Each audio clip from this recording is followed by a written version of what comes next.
Hello, this is Rodney Whittenberg, And this is David Heitler-Klevans. and welcome to Music for the New Revolution.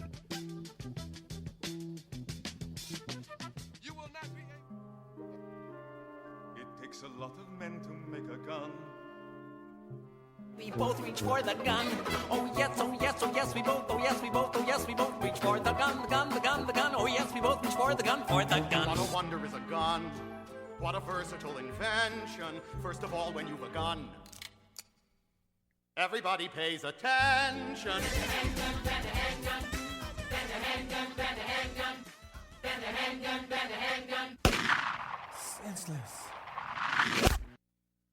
All right, we are on episode 3 of our gun theme. That's right. And it's a very solemn week, a week after another mass shooting in America. And actually, it doesn't even matter when you listen to this, because that phrase that you just said, Rodney, will be true no matter when you hear this, unfortunately, because it has become the new normal. That was a song we played in one of our earlier episodes, that Stuart Stotts song. But it's incredibly infuriating to so many of us that nothing has been happening. Nothing has been done. Nothing's changed. And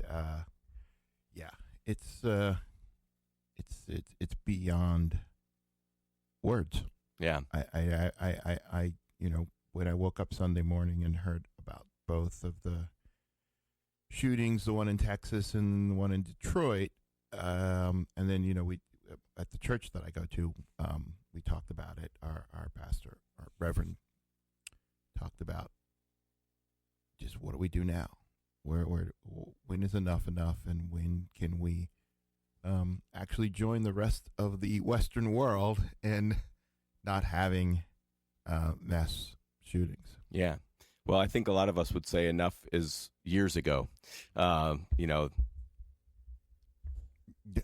yes. Yeah, that we're way beyond enough. And I actually think that the gun issue is a great example, and we may have talked about this before because I know I say this a lot, but of the failure of our democracy right now. Because, when you have like 80% of the population wants certain things to happen, certain basic reasonable restrictions on guns, it should happen if we had a real working democracy. Yeah. The reasons that it doesn't is because of the things that interfere with the will of the people actually have an effect on their elected representatives. Yes. They're protected by gerrymandering. They're protected by money. And these things just corrupt our system so that what people want overwhelmingly is not happening. Yeah. And this idea that if we regulate in some way, we're taking away the right that is guaranteed by the Bill of Rights and the Constitution, which makes no sense to me because we regulate everything. I mean, in a free society, to be truly free, there has to be a social contract between all of us. It's not freedom like I can do whatever I want, you can do whatever you want, as long as we don't like cross paths, everything's okay. That's not freedom. That's kind of anarchy. And I was about to say anarchy. Yep. It's not freedom. And so many people, I mean, for a society to be free, it requires a contract between all of us. And given that we're all so incredibly different, that contract has to sort of be the median, like somewhere in the middle. So, we can have lots of guns, but we want to regulate them. Yeah. And that's even what the Second Amendment says, right? It has the phrase well-regulated right in there. Yes. So that's the part people tend to like to, if they're NRA people, they tend to like to ignore that phrase in there. Well, again, without going down a subject matter for another show, but that scene in Bowling for Columbine, which I think I talked about in the other gun show, the little animation that explains the history of guns in America, the NRA and the Klan started the same year, and it's pretty interesting and how the two are connected, and how they're all related to fear. Yeah. Well, it's also, I don't think we did get into this before, but that the whole thing of the bizarreness of the NRA's reaction to the Black Panther party, and so suddenly the NRA was for certain gun restrictions they'd been against before. I mean, there's plenty of things they used to be for that now they're against, because I think that all they are interested in is the profits of the gun manufacturers. It really doesn't have anything to do with rights at all. But with the when the Black Panther Party was touting the right of African Americans to have weapons, they suddenly changed their tune and were like, "Oh no, not those people. We support the right to bear arms, but not actually black people." Yes, we don't want black bear arms. Yes. Exactly. All right. Or Well, since brown this bears. is music for the new revolution, I think maybe we'll interrupt our conversation, that which we Rodney and I could always go on forever with, but we'll get to some music. So we're going to start with a song by the usually much more folky Judy Collins, but this is from an album in the 80s called Home Again. And you're about to say? No, just you said 80s and folk music, and those two things don't usually go together. So it's going to be very. I was pretty big into folk music in the 80s, as I have been for most of my life, and so this is from 1984, and it's a song called "Shoot First," and I think it's a very powerful song, very much coming from the perspective of a child, and it also makes interesting use of a traditional anti-war Irish song called "Minstrel Boy" that's shown up in various songs. So here we go.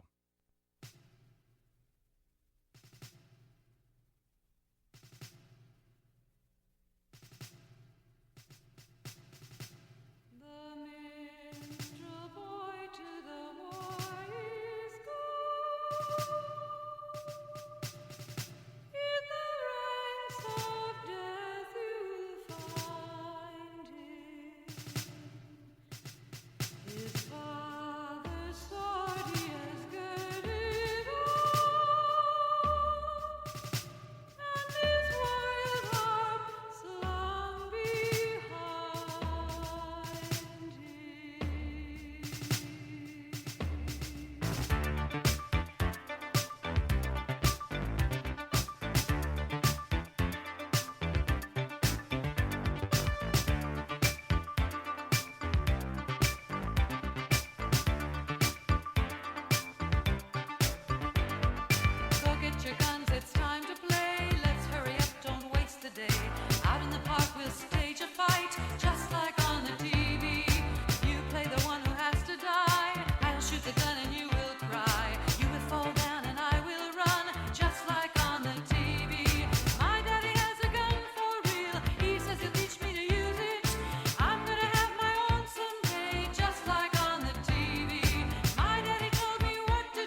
So that was Judy Collins with Shoot First.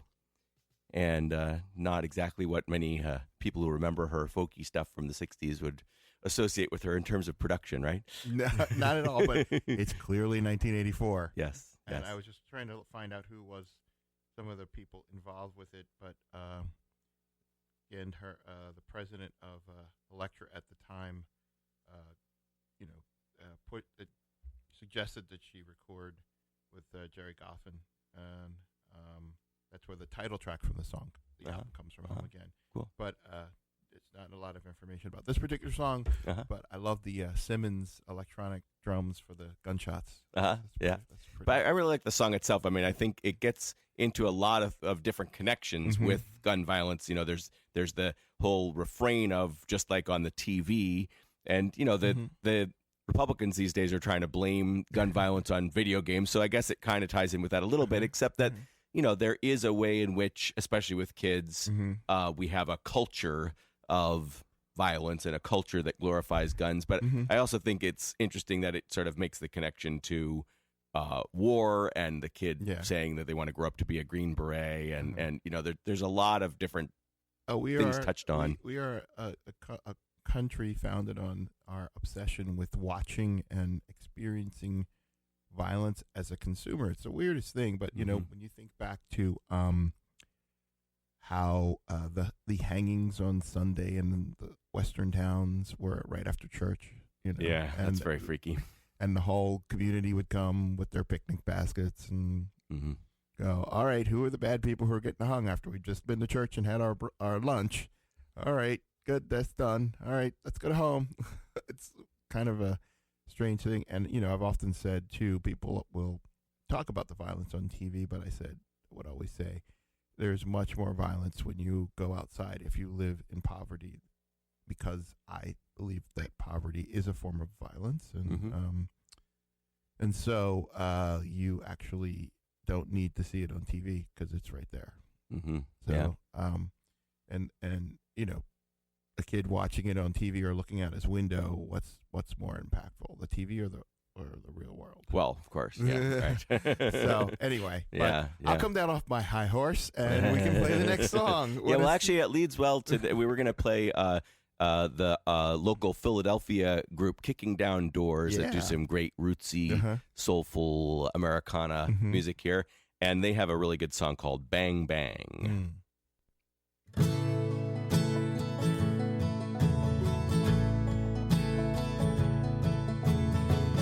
Cock the hammer and your brain shuts down. Cock the hammer and your thoughts rebound. Cock the hammer if you dare. Cock the hammer and you're halfway there. Pull the trigger and you can't pull back. Pull the trigger and the earth reacts. Pull the trigger and the air explodes. Pull the trigger and there it goes. Cock the hammer and your brain shuts down. Cock the hammer and your thoughts rebound. Cock the hammer if you dare. Cock the hammer and you're halfway there. What kind of work? Pull the trigger and you can't pull back. For the man. Pull the trigger and the earth reacts. Kind of work. Pull the trigger and the air explodes. Pull the trigger and there it goes. Bang, bang goes the blood on the ground. Bang, bang goes the empty round. Bang, bang goes the broken skin. Bang, bang, did you shoot to win? Bang, bang goes the blood on the ground. Bang, bang goes the empty round. Bang, bang goes the broken skin. Bang, bang, did you shoot to win?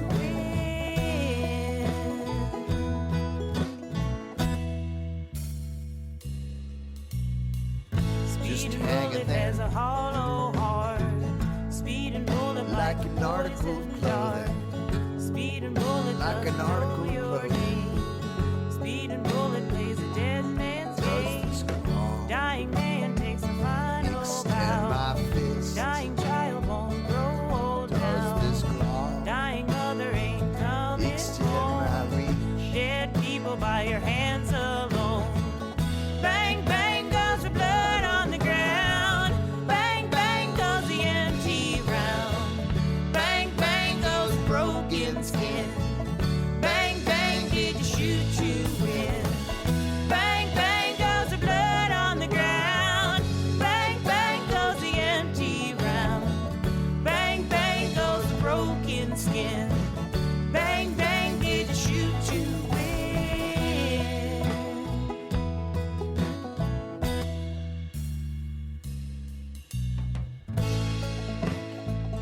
just a tool, like a wrench or hammer, like a wrench or hammer. What kind of work for the man?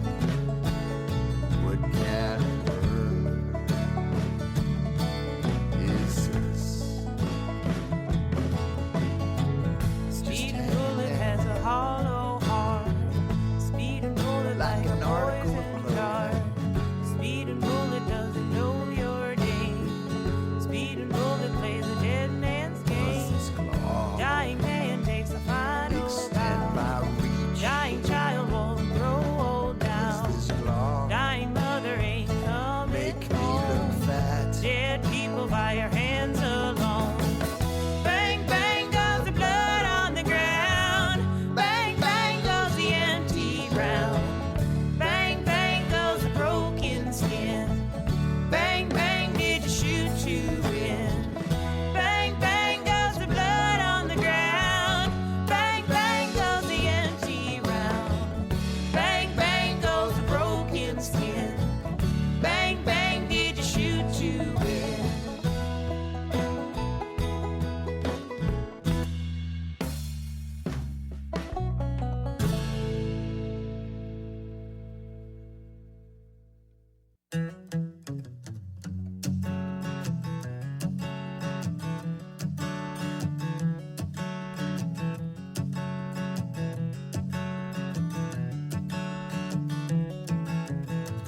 Another breaking news flash, another crowded place, another bitter, twisted soul puts on the devil's face. Another town is crying, another town begins. Another day to wash away the blood stains and the sins.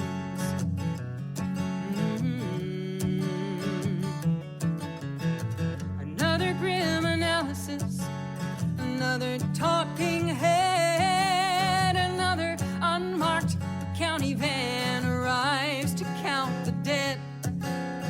Another day of candles, another day of names, another day of photographs of lives gone down in flames.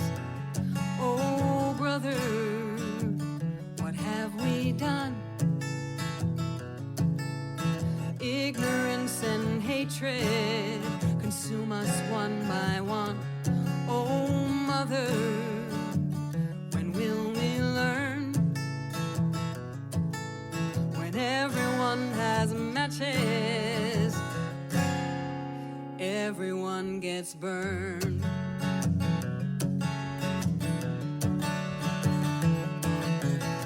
Another wall of innocence, another tolling bell, another childless mother takes her turn in hell. Another brother, sister, another father's son. Another heart stops beating at the wrong end of a gun. Oh, another breaking news flash, another day in fear, another day to bow before the freedoms we hold dear. Another town is bleeding, another bleak amen. Another day we all forget until it comes again. Oh, mother, what have we done? Rage and isolation destroy our wayward sons. Oh, brother, when will we learn? When everyone has matches, everyone gets burned.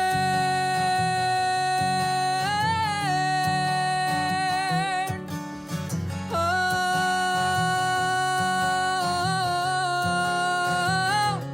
oh, oh, oh, oh.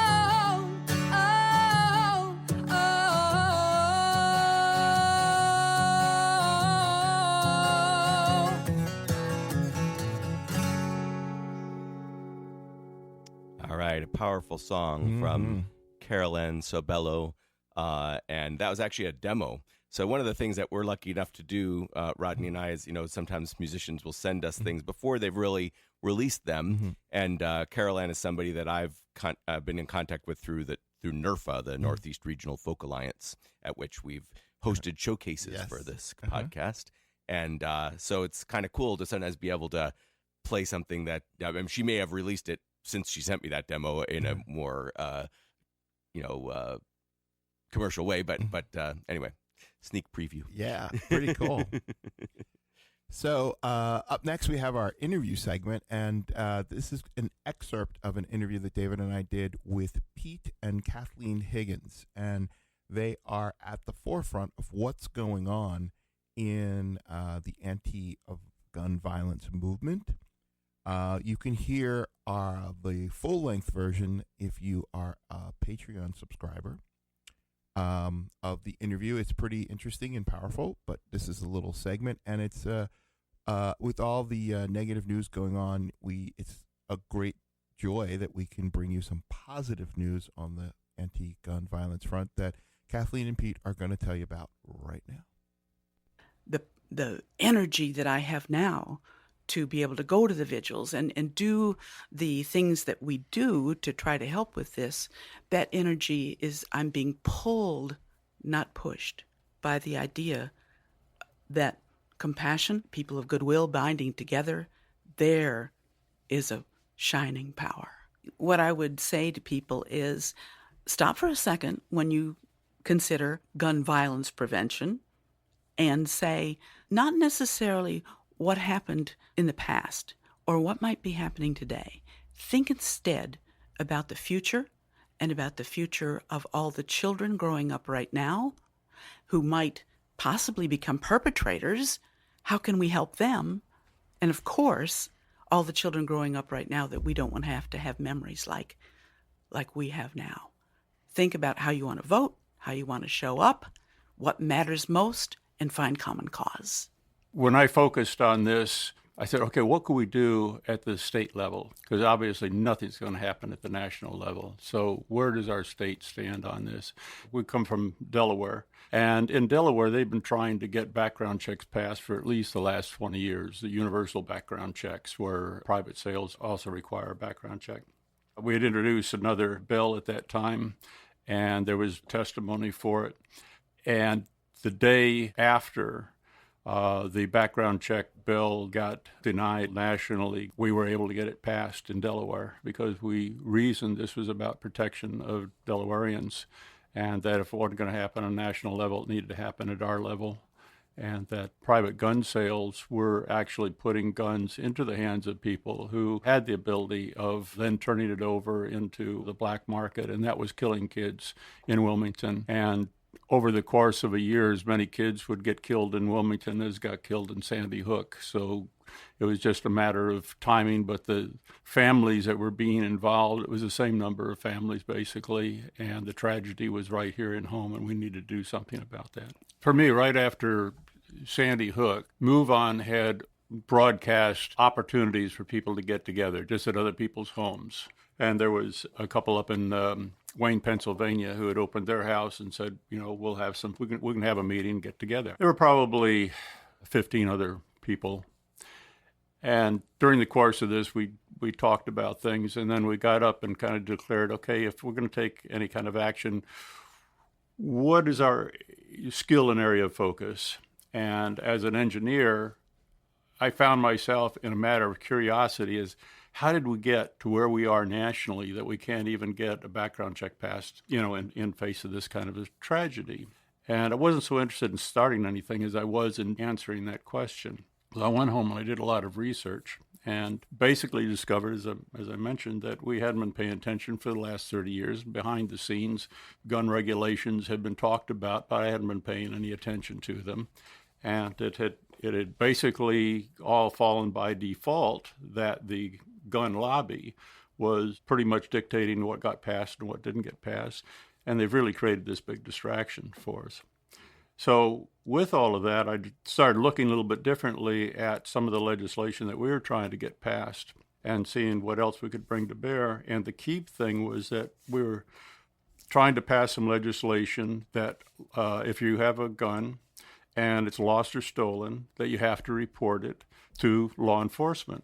And I knew that the NRA was offering insurance for gun owners to insure their property, but they always said, we'll never ask you any information about your guns. We won't keep any records like that. So I got to thinking, how could you collect a claim if they don't have any record of what it is that you're claiming? I mean, that would sound pretty odd. So I did some online searching, and I actually came up with the claim reports. And it asked for the make and the model number and the barrel length and the serial number and all this great information. At the bottom, it says, unless you can supply all this information, your claim isn't going to be, you're not going to get a positive response. So I took all of that information, and when we were doing lost or stolen testimony, I testified at that time. And I said, we're not asking for anything more than the NRA already asked for in their insurance claim. And one of the first things that they ask also is, what's the report number, the police report number that you gave when you reported this thing? Now, the people that were in opposition were all up in arms about that isn't so, and I just held up the paper. I says, this is it. This is what the claim form is. And at that point, the chair of the committee asked one of the legislative aides to get that information. So they took that from me at the time, and I got a call from the Attorney General's office asking if I would be more seriously involved in some of this because of the research that I had produced. We did get the lost and stolen gun bill passed, by the way, and you do have to report it if it's missing now. That only makes sense. That was how I ended up getting involved with sort of the inner side of this, of the people who are really doing things. The other aspect of that is I had to keep asking myself, how can we make an effect? Because there's more of us who are really interested in gun violence prevention than there is in the members of the gun lobby. So I would get involved with the Wilmington Peacekeepers. I got involved with the Unitarian Church in Wilmington. I got involved with other local organizations. Because I was involved that way, it gave me some insight, and I started getting involved with the national organizations, not to join with them, but to understand what they were doing and to see how everything could coalesce. And that's how I ended up with States United. I'm now on the board of directors for States United to Prevent Gun Violence, and that's an affiliation of 32 different state organizations, such as our Delaware Coalition, such as Ceasefire Pennsylvania, and others. And we compare notes. So if we're doing something that's exciting, we can replicate it elsewhere. And if we're doing something that's not working, we can learn from it and not repeat it. So that's kind of how I got from where we were to where I am.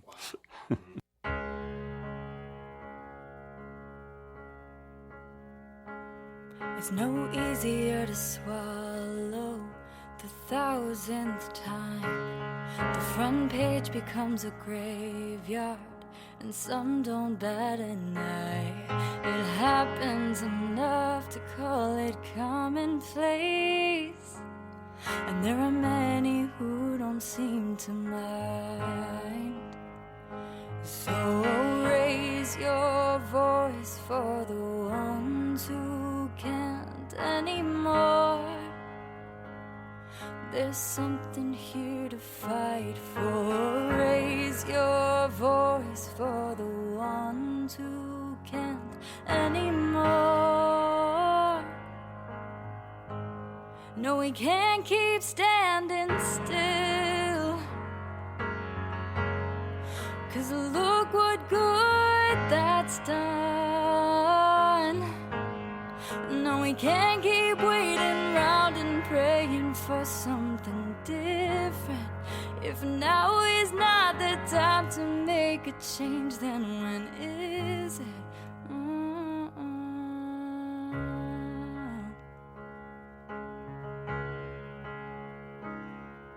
The news plays on the TV and in the back of your mind as you sip your morning coffee and begin to realize if nobody's willing to make a change, people are just gonna keep on losing their lives. So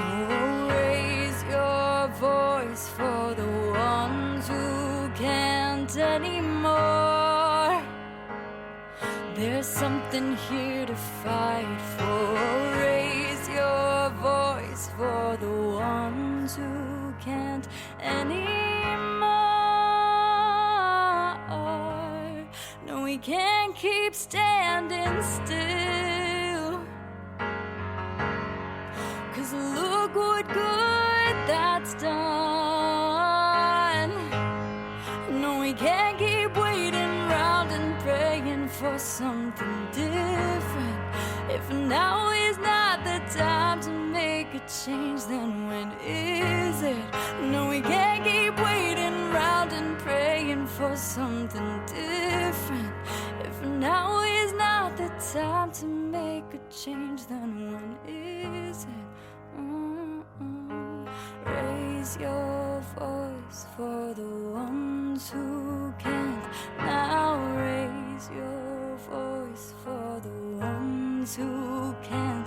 Now raise your voice for the ones who can't. Now raise your voice for the ones. No, we can't keep standing still.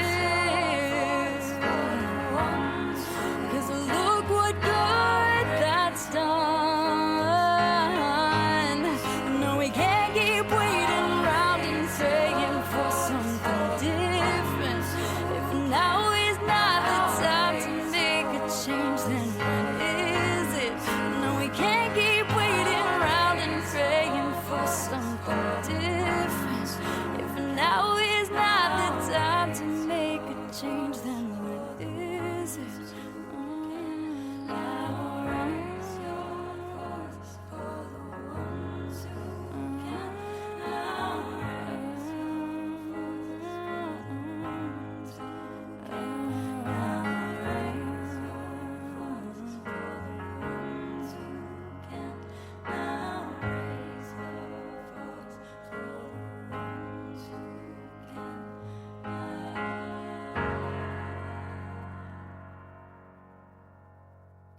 Yeah. So after that excerpt of the interview with Pete and Kathleen, what we heard was Madison Yearsley, who was all of 16 years old when she wrote that song and recorded it for this incredibly inspiring CD, which I was so excited to see. It's called Raise Your Voice, The Sound of Student Protest.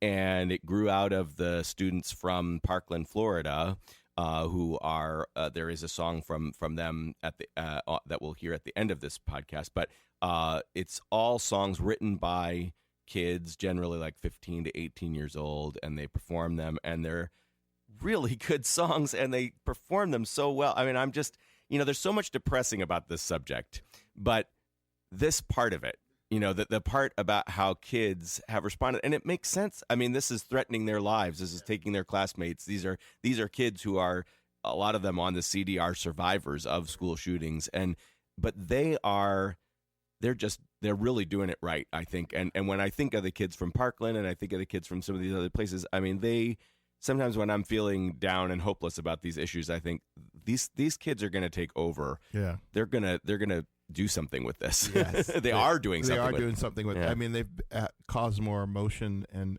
things that happened, and we adults have been able to do over the the past 20 or 30 years, and they're writing better songs. and it makes sense that their voices are powerful because it is, they're not speaking for somebody else. Right. They're talking about their own experience, and I think you have to be pretty heartless to not be willing to hear what a kid has to say about how they feel like their life is threatened. Right. Just going to school or going to a movie theater or going to a festival or whatever. And so many of us feel that way. But I think kids have really been expressing that so eloquently and passionately, and it's very powerful. So we want to sample a few things from this CD during this episode, and we actually played a couple of these before when, once again, they hadn't actually been released. So this next one is this short song by a guy named Tyler Jenkins, which we did include. I had gotten this from a YouTube video where we just sampled the audio, but it was like he was performing it outside. There was wind noise in the microphone and everything like that. And it's a really good song. And it's from an interesting perspective, too, because he wrote it from the perspective of somebody who's already dead from a school shooting. So this is Tyler Jenkins with Save Me.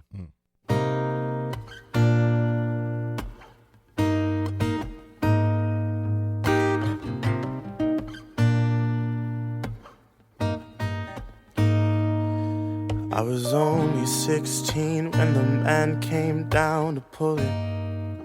With big dreams in my heart, I got shot down by a bullet. And I tried to run away. But where do you go if the world that you know is unsafe? And I'm gone, so please remember me. You can take all you want, but you'll never take my memory. And I'm gone, so please remember me. Even after I'm gone, you can still be the one who saves me. Even after I'm gone, you can still be the one who saves me.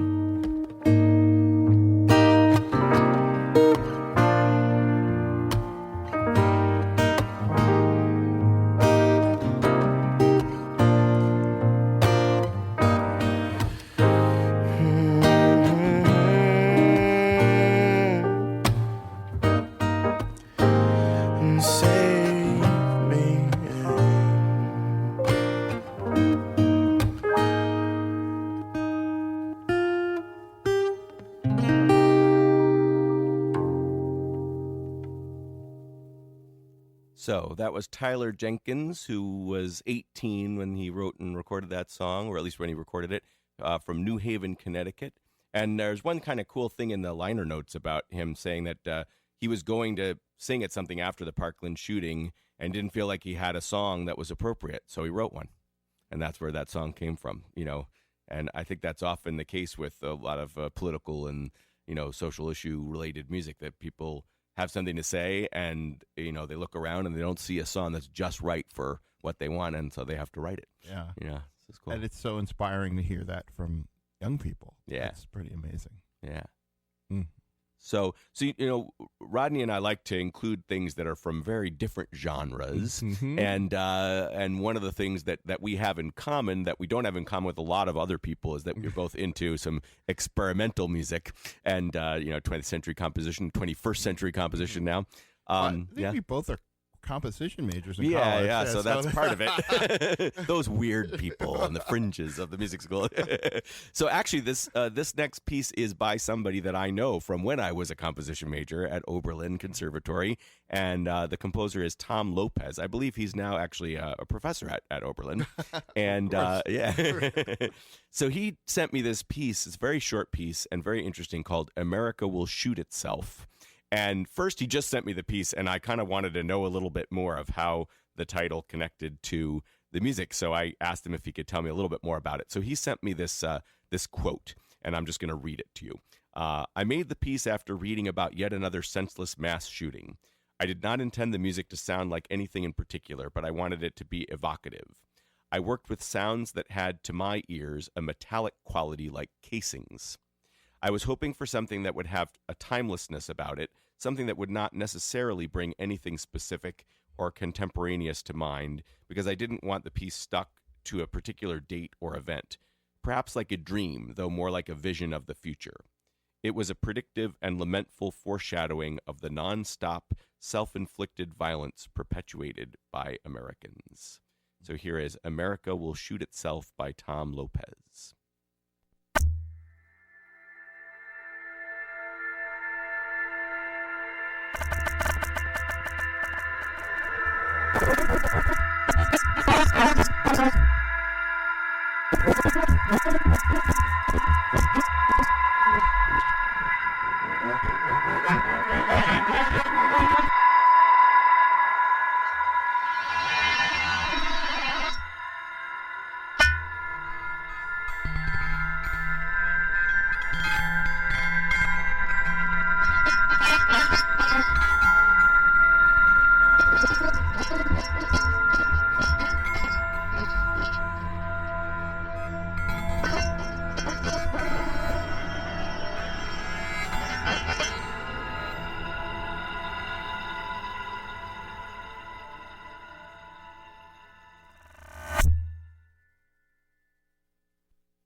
If violence is wrong in America, violence is wrong abroad. If it's wrong to be violent, defending black women and black children and black babies and black men, then it's wrong for America to draft us and make us violent abroad in defense of her. Tons of guns, everybody's getting strapped. Tons of guns, gotta watch the way you act. Tons of guns, real easy to get. Tons of guns, bringing nothing but death. Tons of guns are in the streets nowadays. It's big money, and you know crime pays. Check your nearest overpopulated ghetto. They greet you with a pistol, not trying to say hello. Mad kids pack, cause the neighborhood's like that. Want some that's fat, catch a Vic and do a stick. Kids pulling triggers, killing the 5-0, they sit and wait and tally death toll figures. It's crazy, there ain't no time to really chill. Jealous motherfuckers always wanna act ill. 22s, 25s, 44s, 45s, Mac 11s, AKs, taking mad lives. What the you gonna do in a situation? It's like you need to have steel just to feel relaxation. Tons of guns. Tons of guns.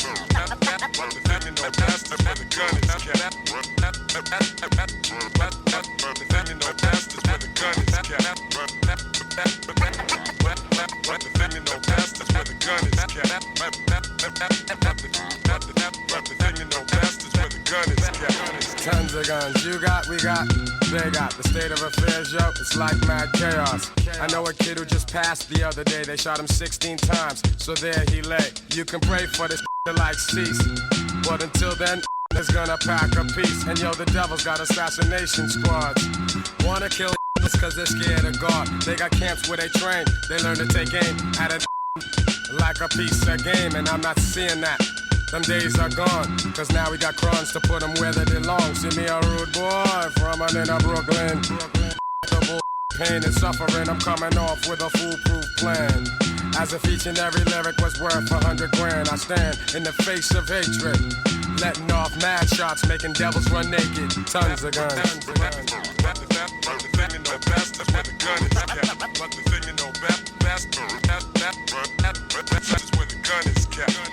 Tons of guns, everybody's getting strapped. Tons of guns, gotta watch the way you act. Tons of guns, real easy to get. Tons of guns, bringing nothing but death. Tons of guns, but I don't glorify, cause more guns will come and much more will die. Why? Yo, I don't know, black. Some motherfuckers just be living like that. They like to feel a chrome in their hands. The makes them feel like little big man. 12 years old catching wreck, cause there ain't no supervision putting kids in check. People get wounded, others they perish. And what about the mother and the child she cherished? The city's wild, up steps the wild child. Tension, anger, living in danger. What the you gonna do in a situation? It's like you need to have steel just to feel relaxation. Tons of guns. Tons of guns. Tons of guns. Tons of guns. Tons of guns. Tons of guns.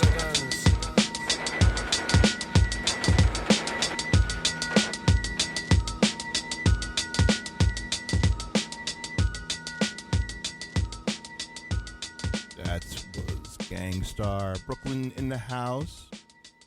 Brooklyn duo from the early 90s with Tons of Guns. And I think that was pretty self-explanatory how they felt about all the tons of guns and what the tons of guns are doing. Yes. And it was also one of those, and now for something completely different kind of transitions from the Tom Lopez sort of experimental piece, America Will Shoot Itself. Which I did enjoy that piece. Yeah. If one does enjoy contemporary concert music. Well, I think we both do. So hopefully some of you will too. And so, yeah, so, you know, one of the things that we're thinking about here is, you know, a lot of different genres, different approaches in terms of the subject. And some things are right straight on about talking about violence, and some things are telling stories and exploring different aspects of this issue. And it's a big issue. But, you know, music has the capability of capturing a lot of different sides of this, and hopefully eliciting some emotion, which can lead to action. Yes. Exactly. It's so far, just in this show, the one song that we heard from the young kid about telling the story from the vantage point of someone who's already dead, I thought that was immensely powerful. Me too. Yeah. And it's a way of telling the story I haven't heard before. Yeah. Pretty cool. And I came across, some songs we're not including today. Maybe we'll get to some later. But there's a song from the perspective of a gun. There's a song from the perspective of a bullet. There's a lot of different, very different perspectives. So it's pretty interesting. So one thing we thought we might include today is a song by Cathy Winter, who I met through the People's Music Network a while back up in the Albany area. And her song Strong Hearts, which ironically actually comes from the exact same year as the hip-hop thing we just heard from Gang Starr from 1992. I was noticing that and thinking, well, they're pretty different, but, lots of different music can be created at the same time, of course. Yes. But this is an interesting song that I think kind of explores the combination of toxic masculinity with guns and in an effective way. And some of the stories, if you were aware and listening to the news in 1992, you may recognize like there was a lesbian couple that was shot on the Appalachian Trail, and I believe the first verse is the one that deals with that story. Okay. So some of these are things that were right in the headlines right around that time. So here's Cathy Winter with Strong Hearts.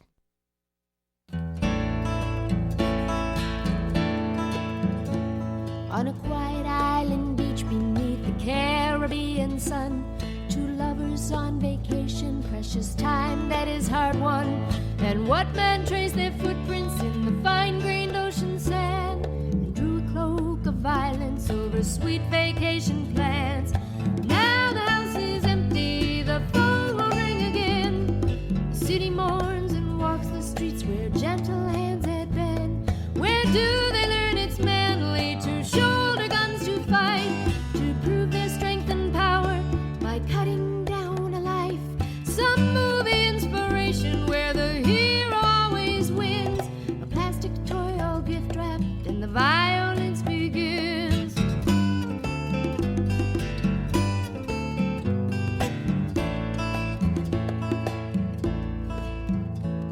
On an Appalachian trail where pine trees filter out the light, two women hike all day and pitch their tent at night. The man had crossed their path, fascinated by the pair, to see them lovers and at peace, just more than he could bear. So sure he had a right, he raised the rifle high. One woman crawled away and the other lost her life. Where do they learn it's manly to shoulder guns to fight, to prove their strength and power by cutting down a life?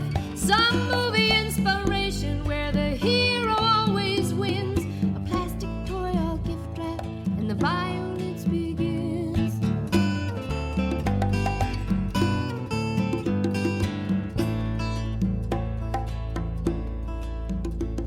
Last day before exams and the classrooms all are full, Joyeuses nouvelles années hanging gaily on the wall, and one man dressed in blue jeans with a rifle in his hands, ammunition strapped across his chest in Rambo-style bands. So sure he had a right, he raised the rifle high, and soon the halls were bloody where 14 women died.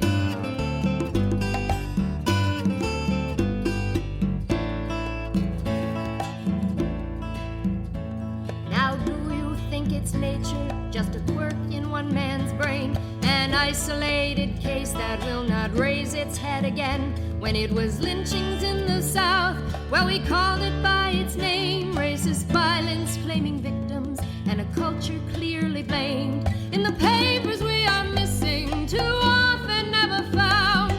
The numbers they just multiply and fear it circles round.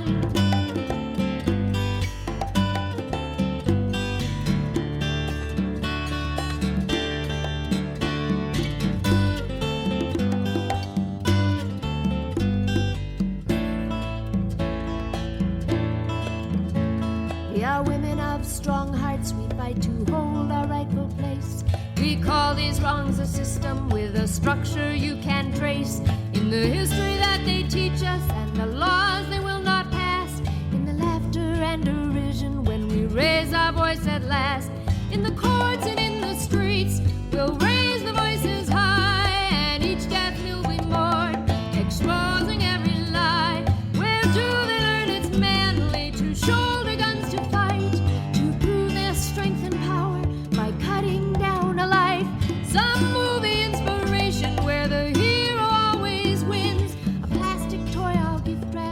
the violence begins.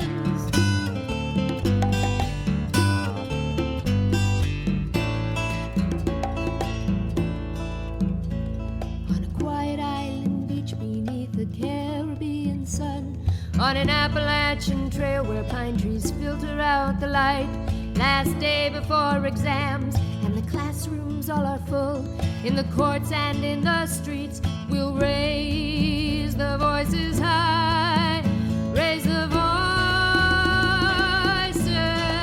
high.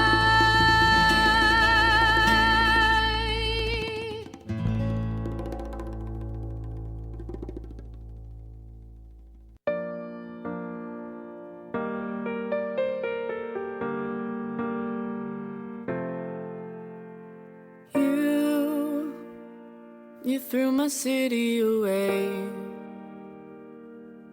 You tore down the walls and opened up all the gates. You ruined this town. You burned all of the bridges and you slowly let us drown. But you're not gonna knock us down. We'll get back up again. You may have hurt us, but I promise we'll be stronger. And we're not gonna let you in. We're putting up a fight. You may have brought the dark, but together we will shine the light. And whoa, we will be something special. Whoa, we're gonna shine.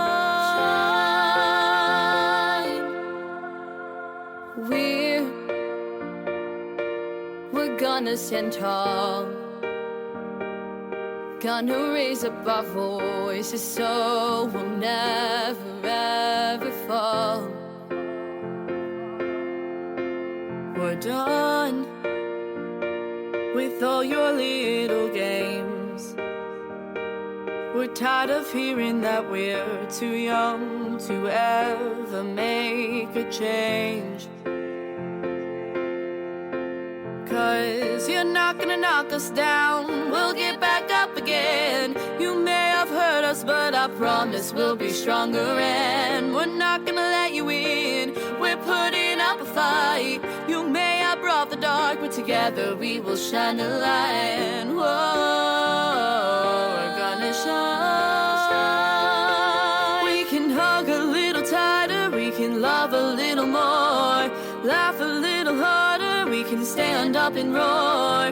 If we all come together, it will be alright. Stand up for one another and we'll never give up the fight.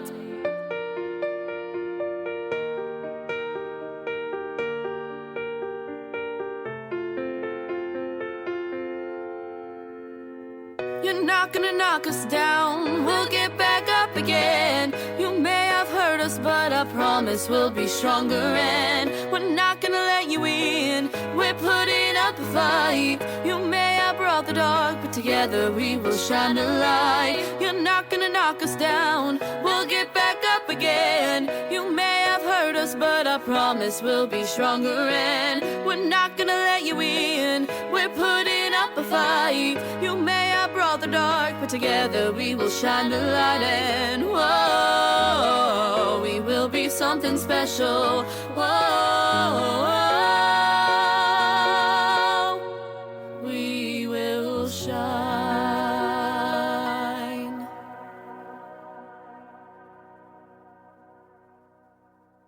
All right, that final song was Shine.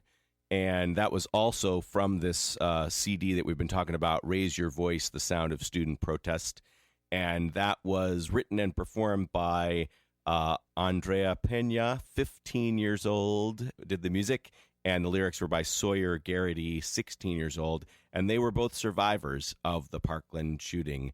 And I believe that that song was the sort of impetus for this whole project, because they did that song on CNN at a town hall, and we played that live version in an earlier episode. But then they were invited to do a studio recording, and then I think they solicited the songs from, all over the country from other students. So I am just bowled over by them. It's just amazing and inspiring and sounds so good. It does sound good. It's a great song too. We played it last year at the concert against gun violence that we did at my church. That was like the theme song, right? Was the for theme all song. over the place. I think every one of the sites we did a concert last year played that song. It was pretty amazing. Yeah, and that's a cool thing, isn't it? I mean, like that's grown to have concerts happening in September all over the country that are related to gun violence. It is pretty amazing. I think they're off this year. There's not. Is that right? There's not one this year. Now that I've just touted it, but it's still great. I think they're reorganizing so they can come back and do it even better. And I was reading an article with I think Bob Lesfetz, who does a podcast on music, and he's talking about doing a big concert. That at least he's talking about it. But yes. Let's see what all of you out there can do. Yeah. Well, and I think it sort of speaks to what this whole podcast is about too, that it feels like more people are recognizing again the power that music has to affect, social issues and political issues and to respond to the things that are happening. Because, the fact that these concerts are being organized and that people are writing these songs, making these CDs, and then some people are doing podcasts about it, like us. Like us, exactly. All those organizations that Pete had talked about earlier, we're going to post them on our website somewhere, so you can find them on our links page, and we might even do a link to this Raise Your Voice. Can we do that? On our site? I think we can do that, and we can also do it on our Facebook page. And so people can find out about that stuff. And I just want to give a little shout out to Ben Flax and Dylan Moore, who helped us with the editing on the interview. You've been listening to Music for the New Revolution. Music for the New Revolution is recorded at Melody Vision Studios in Plymouth Meeting, Pennsylvania. For more information about Music for the New Revolution, check out our website at musicforthenewrevolution.com. Like us on Facebook, follow our Twitter feed, and also our Spotify playlist. And you can support us on Patreon, patreon.com/musicforthenewrevolution. Thanks for listening. The revolution will not be televised. The revolution will not be brought to you by Xerox in 4 parts without commercial interruptions. The revolution will not show you pictures of Nixon blowing a bugle and leading a charge by John Mitchell.